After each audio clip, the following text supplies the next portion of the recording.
Hello viewers, আজকে আমি রান্না করব নিরামিষ আলুর দম।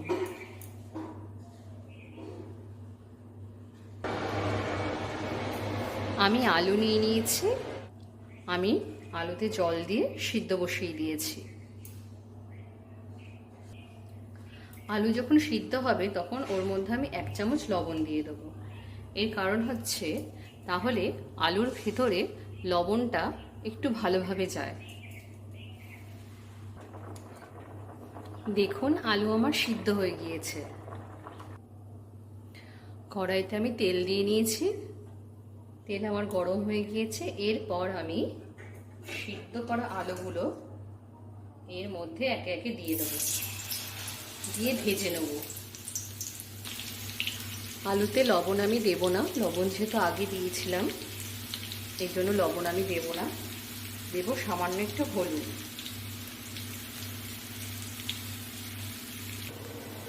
দেখুন আলুগুলো আমার ভাজা হয়ে গেছে। আলুগুলোকে আমি লাল করে ভেজে নিয়েছি। এরপর আলুগুলো আমি তুলে নেবো আস্তে আস্তে। কড়াইতে আমি তেল দিয়ে নিয়েছি। এরপর এতে দেবো গোটা গরম মশলা, শুকনো লঙ্কা আর গোটা জিরে ফোড়ন। এবার দেব আদা বাটা।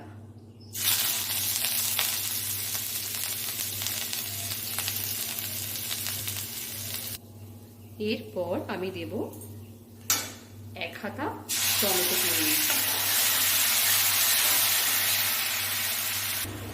এরপর আমি এতে কতগুলো কাঁচা লঙ্কা দিয়ে দেবো।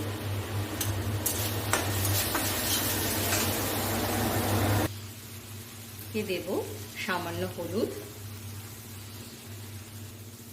আর একটু জিরের গুঁড়ো।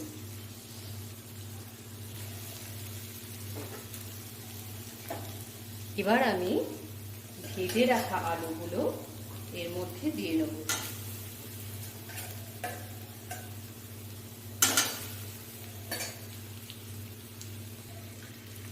দিয়ে ভালো করে মশলার সাথে আমি আলুগুলো কষিয়ে নেব।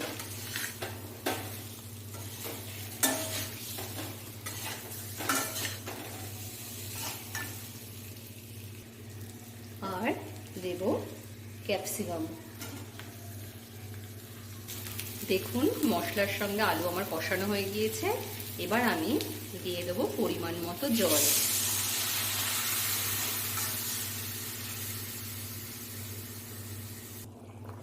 এবার আমি দেব এতে লবণ। আমি লবণটা অল্প পরিমাণেই দিলাম, যেহেতু আলু সিদ্ধ করার সময় লবণ দিয়েছিলাম এই কারণে। নিরামিষ আলুর দম বলে আমি এতে অল্প পরিমাণে চিনি দিয়ে নেব। আলুর দম আমার হয়ে এসছে। এবার সব শেষে আমি দেব গরম মশলা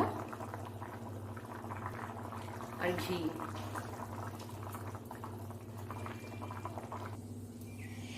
দেখুন আলুর দম আমার রেডি। আপনারা প্রত্যেকে বাড়িতে বানাবেন, বানিয়ে খেয়ে বলবেন কেমন হয়েছে। ভালো লাগলে চ্যানেলটাকে লাইক এবং সাবস্ক্রাইব করে দেবেন আর বেশি বেশি করে শেয়ার করে দেবেন। আমি আমার ব্লগ আজকে এখানেই শেষ করলাম।